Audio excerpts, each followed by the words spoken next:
Hey everyone, welcome back to another episode of Rebel Rewind. My name's Christopher. That's Eric over there. How you doing, Eric? I'm good. How you doing, Chris? Doing good. Doing good. Hey, Another busy day. I know. Just a little exhausted today. You too? Yeah? Yeah, a little exhausted, a little tired, but Yeah. we're here. I like the shirt, the Darth Vader. Appreciate it, man. Very nice. Very nice. Thank you. What's new with you? Like, cause we got some pretty exciting Star Wars news. Yeah, we do. Just a lot of personal stuff, but we're here, man. Yeah. Be positive. Yeah. How you Right. doing? How's everything Not too going bad. with you? Not too bad. How was Normally the convention? I saw a couple of your videos. Yeah, it was good. Meeting was a good. special person there. Yeah, it was good. That was pretty awesome, man. Saw the Yeah. Maybe hopefully one Patrick. day I can make it down to Texas and we can go hit up the Holocron down there and go for a slice of pizza at that Star Wars pizza place there. Yeah, no, That'd be fun. I need to make a trip myself. I've never been up that way. Right? Been to Dallas, but I've never been to any of the conventions there. Right. Yeah. Got Patrick in the chat. Let's go. Patrick. What's up, fellas? Hey, Yeah. Patrick. But yeah, like I said, we got some Star Wars news. We got some news on Kathleen Kennedy's potential replacement, Yes. and a Star Wars movie villain revealed. Like a villain for the next Star Wars movie has been revealed. So that's pretty cool. Hold on, There we go.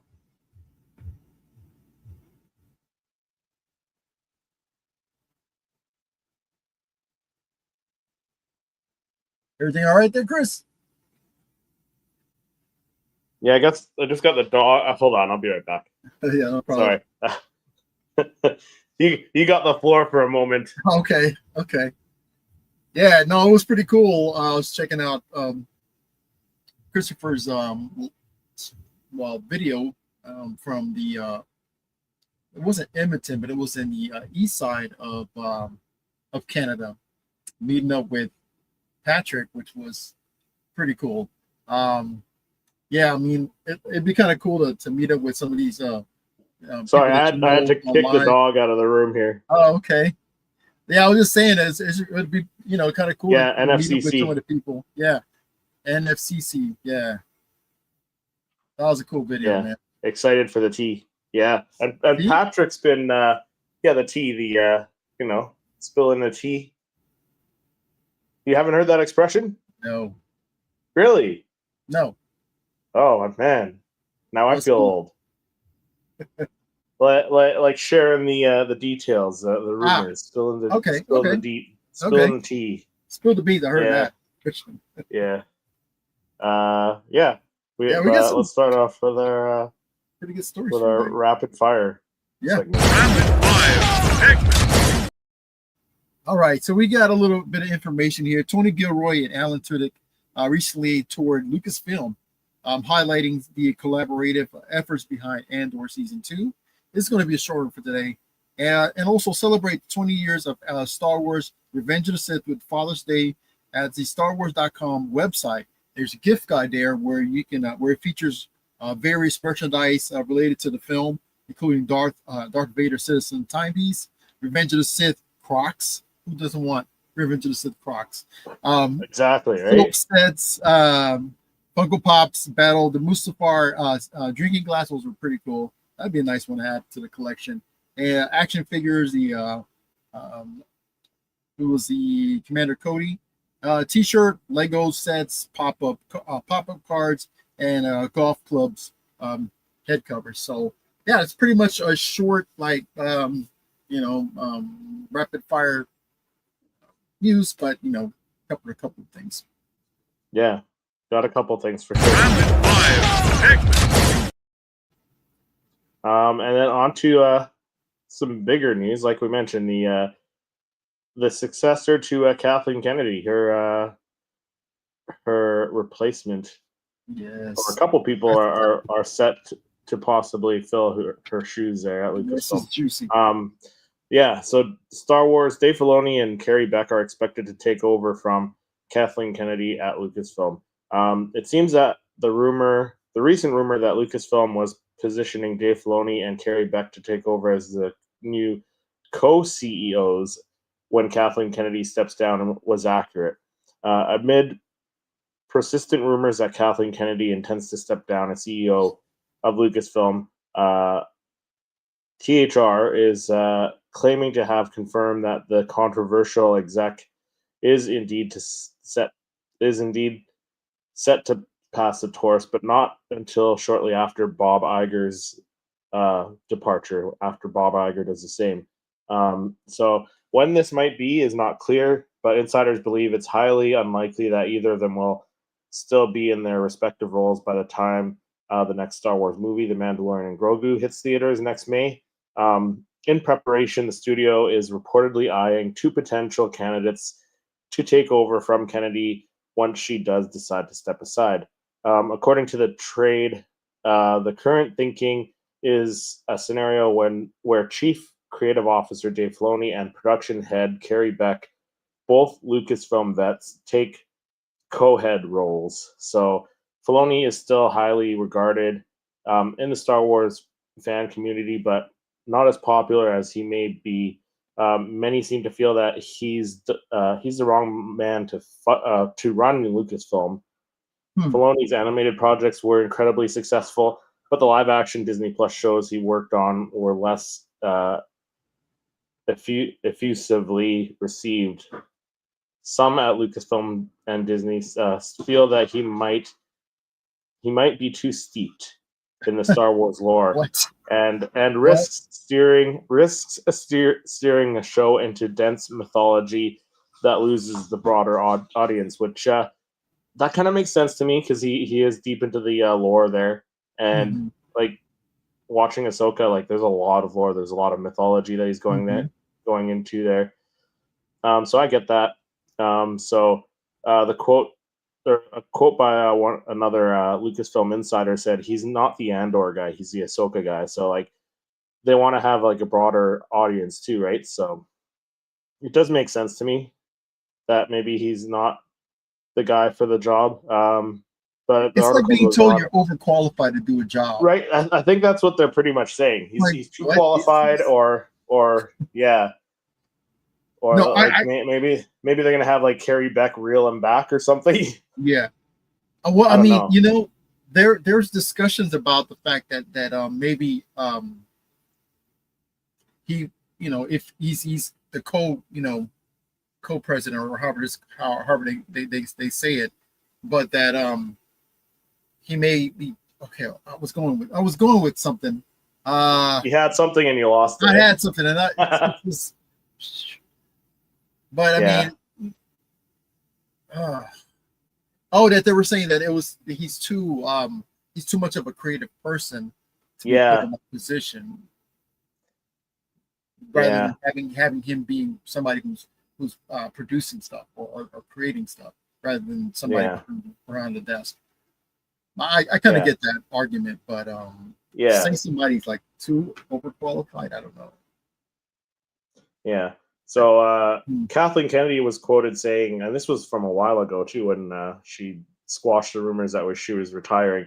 She said, "The truth is, and I want to say loud and clear, I'm not retiring. I will never retire from movies. I will die making movies. That is the first thing that's important to say. I'm not retiring." So, well, retiring in the fact that, you know. Yeah, so like she's going to continue making movies. Maybe not. Yeah, maybe not with Lucasfilm. Maybe she won't be making movies with Lucasfilm, but she's not retiring yet. So like she's still going to be going producing movies possibly, and maybe taking more of a producer role like she had previous, right? Like working with other big name directors, right? So yeah. So what's happening at Lucasfilm is I have been talking for quite some time with both Bob Iger and Alan Fine about what eventual succession might look like, which we've heard this before. This was like earlier this year. We have an amazing bench of people, and we have every intention of making an announcement months or a year down the road. So we are in lockstep as to what that's going to be, and I am continuing. I'm producing a Mandalorian movie right now, also producing Sean Levy's movie. So continuing to stay at Lucasfilm and looking very thoughtfully with Bob and Alan as to who's stepping in. She added. So Kennedy has had a lot of success at Lucasfilm, but many fans have simply lost faith in her ability to run the company and are looking for new blood to guide the Star Wars franchise. Which I don't know if I agree that I lost faith in her. I thought she's done really well. Because even like I know you didn't love the sequel trilogy, so like if you didn't love the sequels or the Acolyte, she still brought us the Mandalorian. Yeah, there's other. She kicked that off, and people forget like Star Wars Rebels. That was under Disney. That was Kathleen Kennedy. The last season of the Clone Wars, season 7 of the Clone Wars, the Bad Batch, Andor, Rogue One, right? Like there was still a lot of stuff that she's done. So like even if people don't like the sequels, she was still really successul at Lucasfilm. And the numbers, like even with the sequels, people may not have liked it, but it got seats into the theater. It filled the seats in the theater. Yeah, like the numbers were like they made their money. It's not like they flopped at the box office. So she did her job. Yeah. It just came with a lot of baggage. But a lot of backlash. Right. So I do understand that it's time for somebody else. Yeah, I like the idea that the fact is Filoni and Beck, they're both young, so this is fresh people at the helm and of Star Wars, and somebody is knowledgeable. Right? Yeah, Patrick said they can share the title and the responsibility. Just as long as they have one vision and they're not bickering between the two. Right? Yeah. Yeah. But I mean, that's positive. That's positive news. I mean, yeah. I mean, for me, I mean, I've seen. I mean, she's done some good stuff for Star Wars, but at the same time, there's been a lot of backlash and a lot of negativity. Towards some of the stuff that she did bring. So, I mean, if we could bring somebody. I mean, to be fair, like no matter what they do, like they're not going to please everyone. Like, even if they made a movie that, like even if they did go with like George's vision for the sequels or like just like copied like the books, the Heir to the Empire books is the sequel trilogy. Yeah, you probably like people would have watched the movies and the shows and been like, you know what, I don't like this. This is in Star Wars. People are still going to say that. Like you're not going to please everyone. So. Yeah, I mean, we got a lot of that when George Lucas did the prequels. So yeah, right. Yeah, but no, I mean that's great. We're moving forward, and when she eventually, resigns as president. So if they did that thing with Filoni and Beck, I think that'd be cool, kind of cool. Yeah. Let him still be a genius and creating some amazing stuff and writing some amazing stuff. Yeah, exactly. All right, so we got some information on the Star Wars casting for the next project. Yeah, Patrick, this is the tea you're looking for. So we got Star Wars Maya Goth to play villain opposite Ryan Gosling in Starfighter. Okay, so Maya Goth has joined Star Wars, has joined Ryan Gosling in Star Wars Starfighter, the feature from director Sean Levy. Gosling is leading the new feature project, which is expected to begin production this fall in England. It is scheduled to open May 28, 2027. Details on the projects are scant, but it does involve Gosling playing a character that must protect his young nephew against evil pursuers. Goth will play one of the pursuers. It is the same role that Mickey Madison has been circling before her deal blew up like a Death Star over money matters. This is a standalone and not a prequel, not a sequel. It is a new adventure set in a period of time where we haven't seen or explored yet.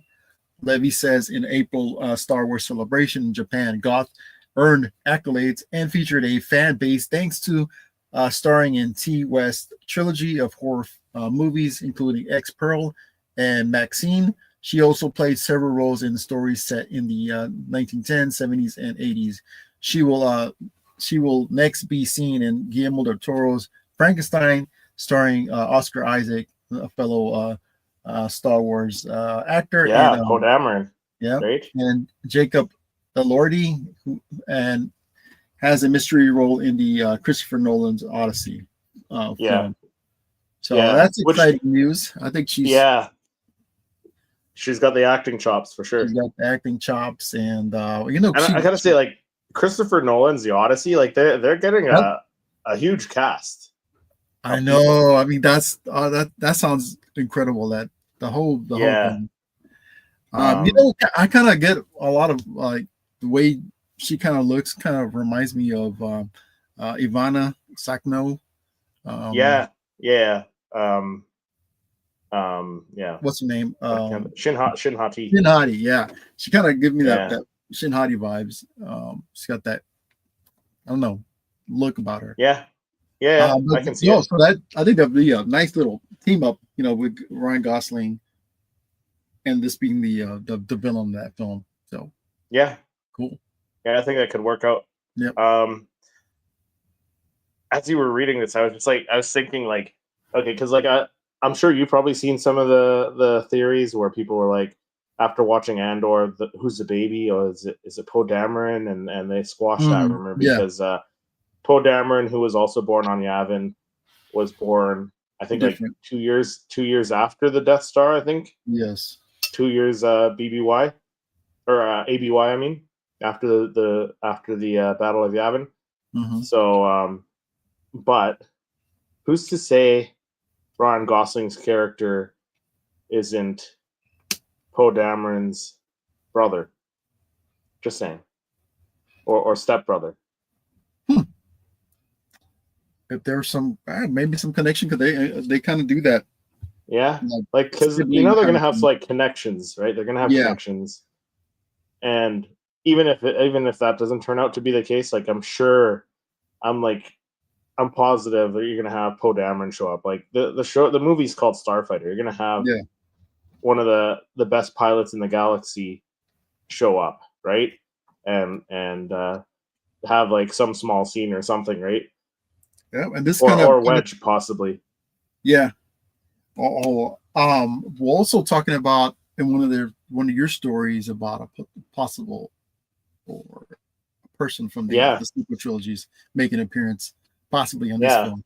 So it's all that interconnection, weaving, and storytelling that they love to do. Yeah, like I wouldn't be surprised if they somehow make the baby from Andor, like Cassian and Bix's baby, be Ryan Gosling's character, right? Like the timeline would match up, right? Because Ryan Gosling's about the same age as Oscar Isaac, I think. Mm-hmm. Right? So maybe a little older, but either way. Yeah, maybe. But like, they like to tie stuff in, right? Between all these movies and the series and stuff. Which I'm good with. Like I like the interconnection between all this stuff. Oh they love doing that. Like family relations of somebody relates to somebody else. Yeah. But like you were mentioning, a nice segue into my next story there with the Star Wars movie might be setting up Rey's return sooner than expected. So a new theory suggests that Daisy Ridley's Star Wars return may be imminent. So fans know that Daisy Ridley's Rey is coming back to Star Wars, back to the Star Wars world, but I think we've heard that she may not come back until Simon Kinberg's trilogy, where she's going to be like more of a mentor character to the new characters, or the Sharmino Bay-Shinoy movie, which still isn't off the table. But new theories seem to suggest that she could return a whole lot sooner than fans had expected. In fact, it could be as soon as 2027 Star Wars Starfighter. The new Star Wars film from Deadpool and Wolverine director Sean Levy is set to star Ryan Gosling and Mia Goth in an adventure taking place 5 years after the events of Rise of Skywalker. A theory making the rounds is suggesting that Daisy Ridley's sequel trilogy Jedi Master could return to Star Wars in Star Wars Starfighter. Rey is confirmed to star in a new film, Lucasfilm canon, from Sharmeen Obaid-Chinoy, as I mentioned, and also the Simon Kinberg trilogy as more of a mentor figure in that trilogy. From that, no further future for her character has been announced, but there have been whispers she could appear elsewhere. So that is where this new Star Wars Starfighter theory comes into play. The theory posted online by ex-user Star Wars Holocron suggests that Rey could be a significant part of Levy's new movie, potentially being the end goal of its star-fearing adventure.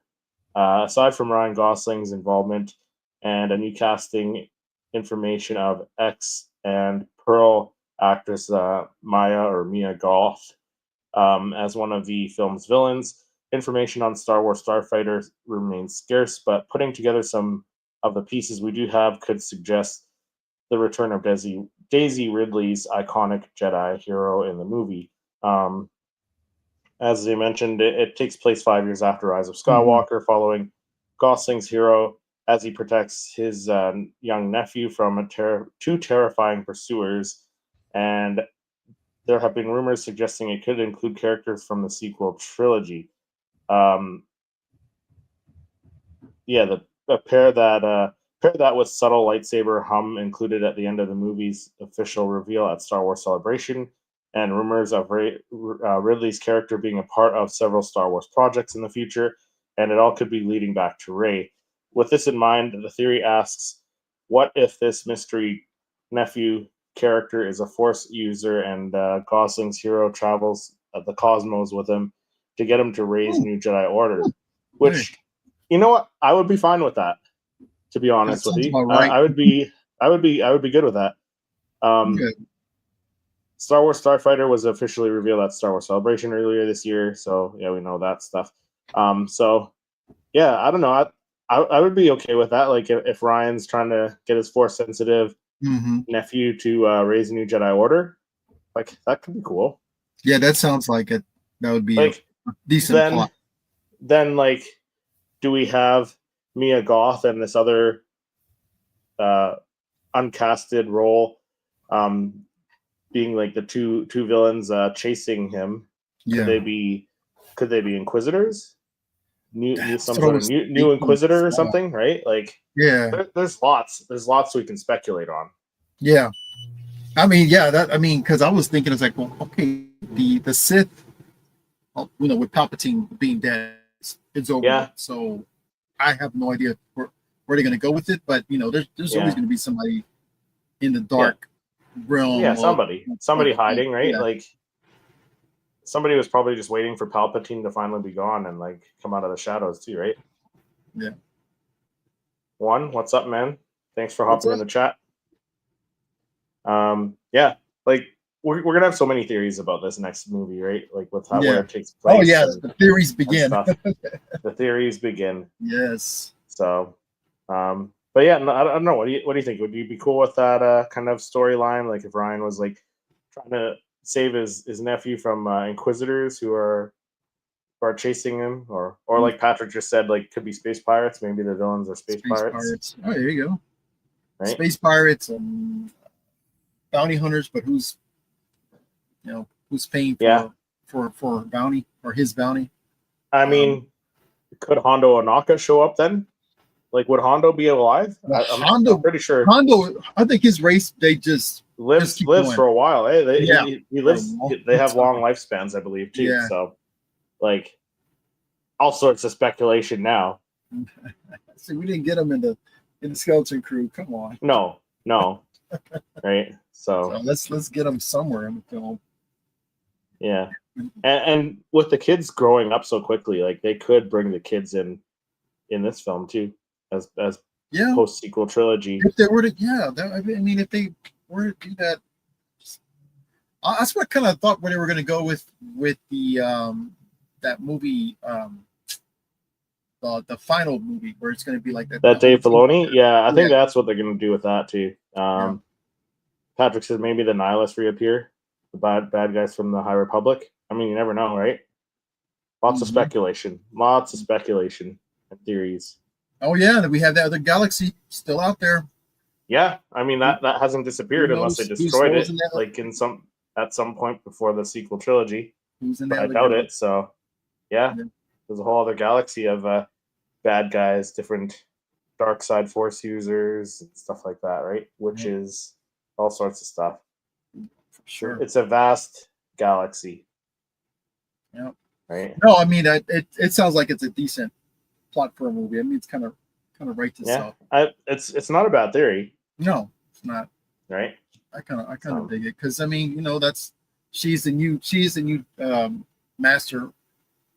Yeah. In that future timeline, so why not? Yeah, like 5 years after Rise of Skywalker, she could have maybe like a couple students. She could be just starting to build her new temple and stuff like that, and you know, yeah, people would have heard of her by the end of Rise of Skywalker as the hey, Rey who took down the Final Order, right? Mm-hmm. So Room Boy should be a Padawan or or in his teens. Yeah. All right. So what do you think about this? What do you think about streaming? Like, I mean, I don't stream as much. You think it's dead? To be honest, I don't stream as much as I used to. No, not as much. Like it's what for me, like going off topic here, kind of on topic with the streaming stuff. Like there's just so much stuff on the streaming platforms. Like we have Disney Plus, we have Netflix, we have Amazon Prime, and like it's so tough to choose something, right? Like there's just so much. I always seem to go back to the shows that I always watch, like almost every night. Me and my wife always watch.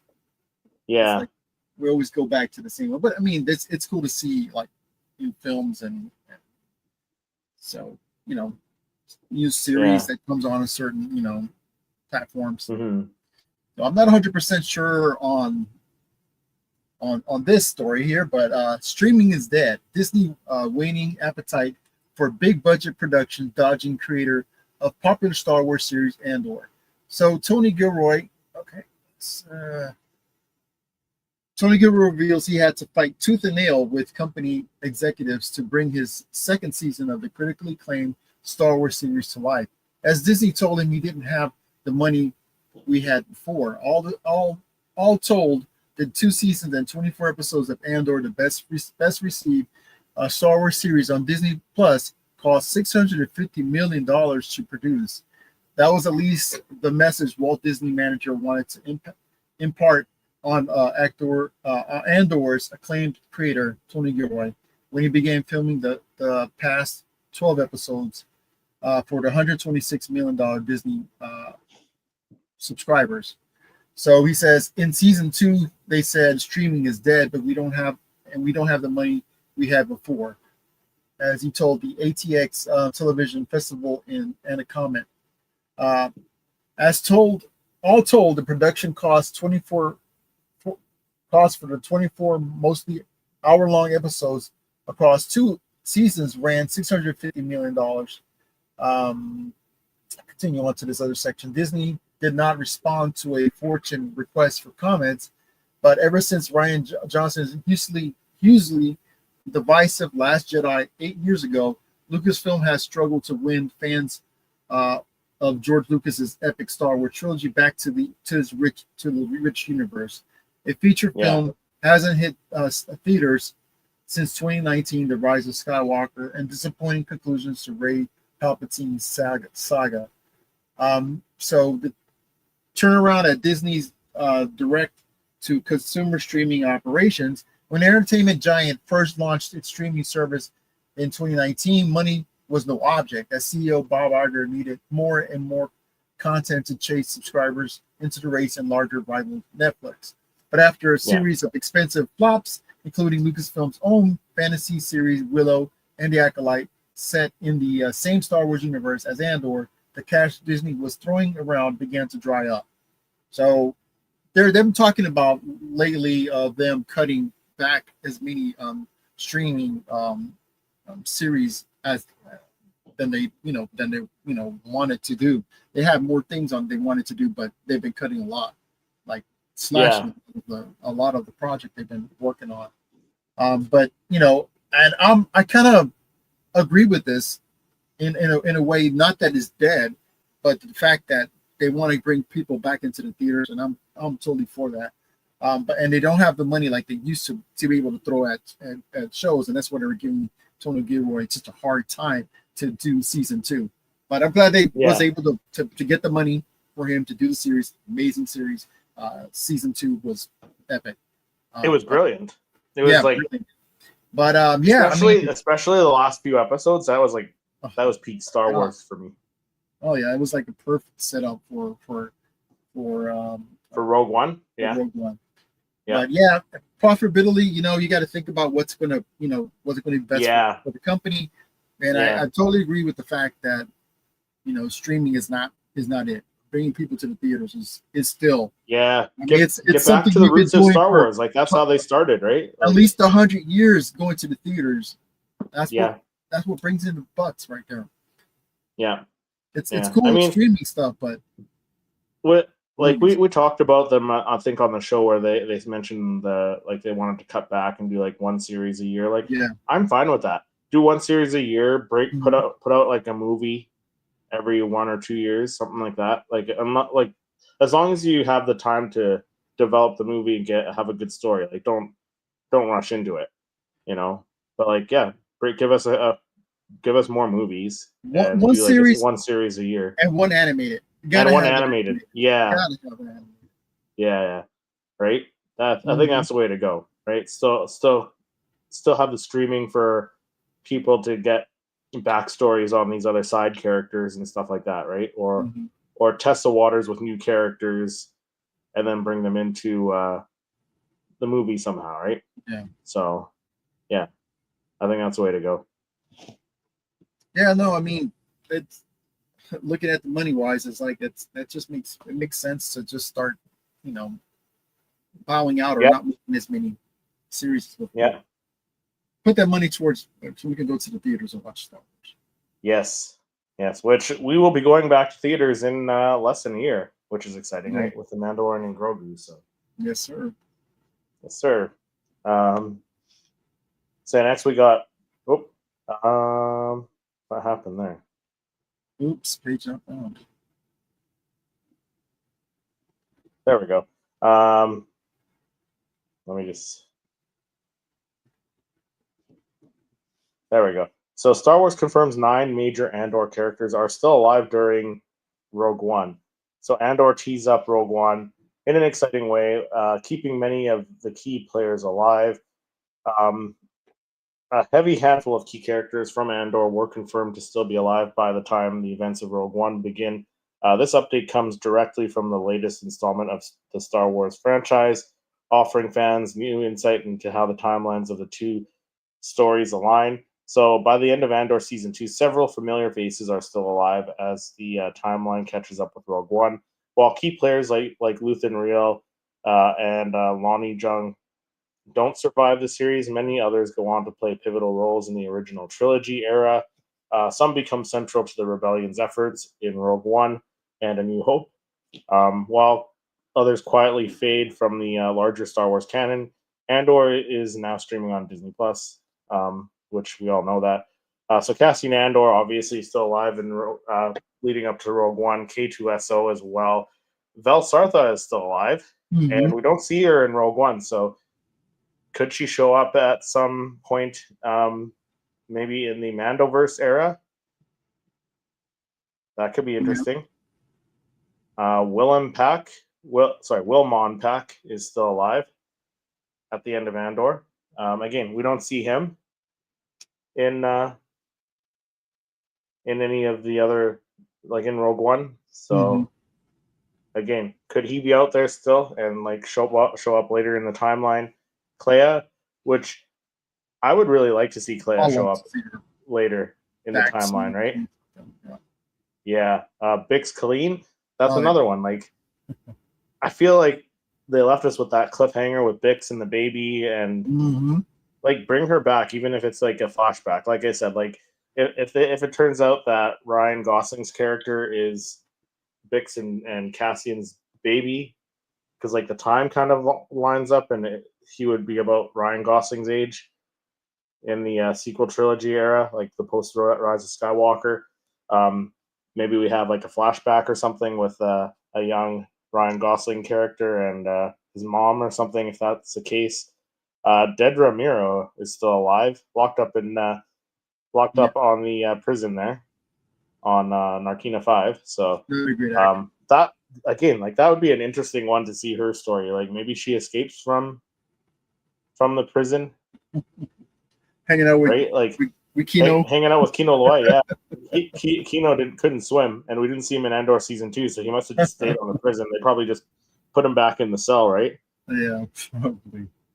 He didn't jump. Mon Mothma's still alive, which we've already seen her in Ahsoka season 1. We've seen her, so she's alive post Return of the Jedi. I don't know how long she's going to be alive for, though. I can't imagine she'd be alive in the sequel trilogy era. I would imagine she'd be fairly old at that point. Saw Gerrera was alive at the end of Andor, but we know his fate. Bail Organa, again, we know his fate, but he was alive at the end of Andor season 2. Perrin Firtha, Mon Mothma's husband. I don't really care to see him again. Melshi, Ruscott Melshi is alive after Andor season 2 and plays a big part in Rogue One as well, right? And I would imagine he dies on Scarif there, because we see him on Scarif. General Draven, or what was it? General David Draven, was he a general? I can't remember. Yeah, I think General. I think it was General Draven. Anyways, he was still alive at the end of Andor season 2, and he was in Rogue One. I can't remember. Did he? No. Though he was never seen after the Battle of Scarif. Like he wasn't killed by the death. He's killed by the death Darth Vader in the comics, so he doesn't make it much further. Cool. Yeah, Drina from Gorman eventually said, so throughout season 2 of Andor, she is a member of the Gorman front, but she moved to Yavin with what's his name? We mentioned him before. So B2EMO, like we still don't know what happened to him, and he's a droid, so like I would imagine if the Empire hasn't taken him or something, like I'd imagine he's still out there, right? So some characters, like I said, like Deidre, I would like to see her come back at some point. That would be a cool story. And then Bix, Clea, I think those are my top 3 to come back. Like that would be pretty cool. Yeah, to see them come back in some form. What are your thoughts? Oh yeah, definitely. I would like to see them. Maybe side story or something or another. You know what's pretty interesting? I'm not sure if you saw that that story on Screen Rant about possibly Cara Dune on Andor season 2. No, I didn't see that. Yeah, pretty interesting. Pretty interesting. Were they considering bringing her back? Actually, they said it was possibly. We probably saw her in one scene, but not like her face. Really? So they said that some reviewer or some viewers believe Cara Dune may have been a very subtle cameo in Andor season 2, running with Melshi in the Andor season finale, last episode. And I thought that was pretty Really? cool. Yeah, and it has Have you gone like, past and watched it or no?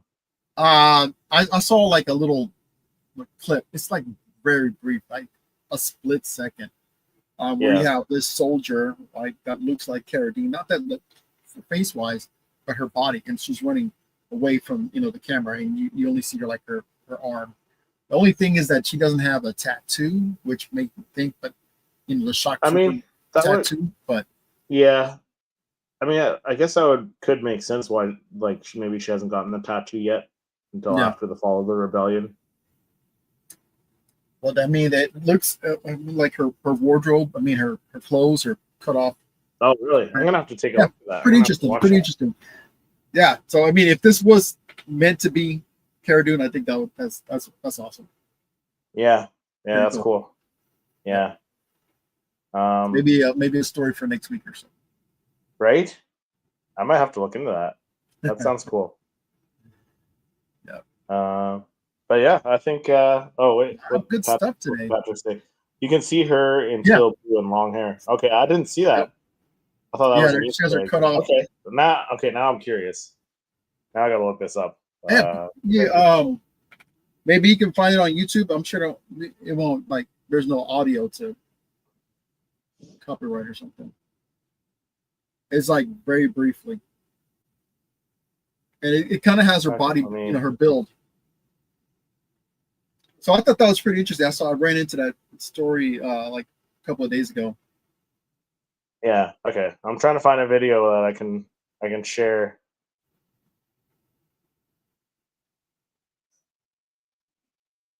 Yeah, it's like before the in the last episode before it ends. Oh, okay. Yeah. I do see it. She's wearing like a helmet. Okay. Let me see if I can find a better video. She's got her like her armor that she has on. Yeah. And they said I see that. Belt is very similar. The pants are similar. And her build, like I said, very interesting. Yeah. Okay. Let me share this. I'll mute the video so we don't get copyright. Where are we?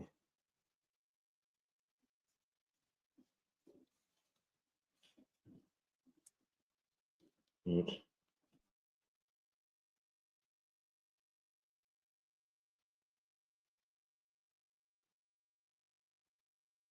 Okay.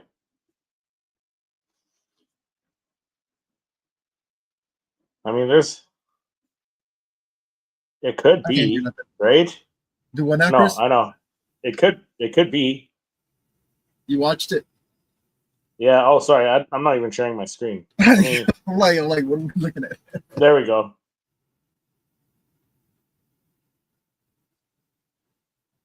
Let me make this bigger.